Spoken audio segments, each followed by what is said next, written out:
BNP গণতন্ত্রকে পুনরুদ্ধারের জন্য দীর্ঘ সংগ্রাম করেছে, লড়াই করেছে, বারবার বারবার চেষ্টা করা হয়েছে বিএনপিকে ধ্বংস করে ফেলবার। বিএনপিকে ধ্বংস করার জন্য বিএনপির প্রায় ৬০ লক্ষ মানুষের বিরুদ্ধে মিথ্যা মামলা দেওয়া হয়েছে। দলটির মাধ্যমে সারা বাংলাদেশে একটা রাজনৈতিক সংগঠন গড়ে তুলতে চান। সেই সংগঠনের মধ্যে দিয়ে তিনি বাংলাদেশকে স্থিতিশীল রাজনৈতিক রহমান সাহেব যে দূরদর্শিতার পরিচয় দিয়েছিলেন। এই দলটি এই দেশের রাজনীতিতে অন্তর্ভুক্ত মৌলিক পরিবর্তন নিয়ে আসে এবং একদলীয় শাসন ব্যবস্থা থেকে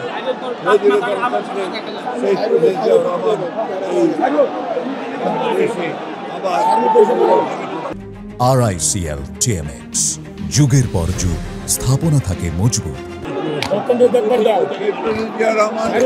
দলটির মাধ্যমে সারা বাংলাদেশে একটা রাজনৈতিক সংগঠন গড়ে তুলতে চান।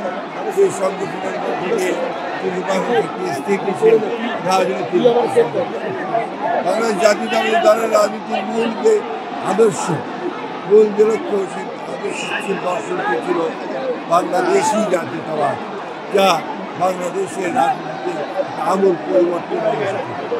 শেখ প্রেসিডেন্ট জিয়া রহমান এই অল্প সময়ের মধ্যেই রাজনীতিতে যেমন গুরুগত পরিবর্তন এনেছিলেন, তিনি মিডিয়াতে অর্থাৎ গণমাধ্যমের স্বাধীনতা নিশ্চিত করেছিলেন, তিনি মানুষের মৌলিক অধিকারগুলোকে নিশ্চিত করেছিলেন, তিনি বিচার বিভাগের স্বাধীনতা নিশ্চিত করেছিলেন এবং একই সঙ্গে অর্থনীতিতে তিনি মুক্তবাজার অর্থনীতি প্রবর্তন করেছিলেন, যার ফলে অর্থনীতির আমূল পরিবর্তন হয়েছিল।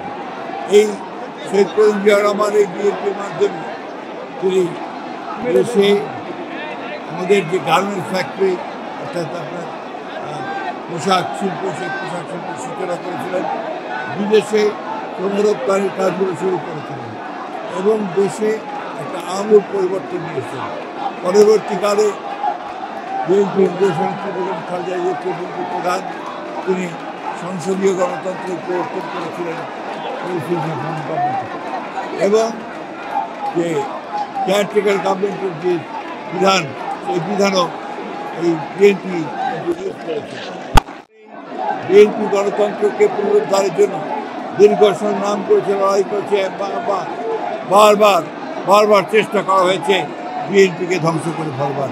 কিন্তু বিএনপি ফিনিক্স পাখির মতোই প্রতিবার এই আদর্শকে নিয়ে, জিয়া রহমানের আদর্শটিকে নিয়ে, খালেদা জিয়ার আদর্শকে নিয়ে আজকে বিএনপি গত 15 বছর যে সংগ্রাম করেছে গণতন্ত্রের জন্য, তার মধ্যে আমাদের দলের বর্তমান ভারপ্রাপ্ত চেয়ারম্যান যারা তারেক রহমান দীর্ঘ 8 বছর এই সংগ্রামের নেতৃত্ব দিয়েছেন নির্বাসিত হয়ে।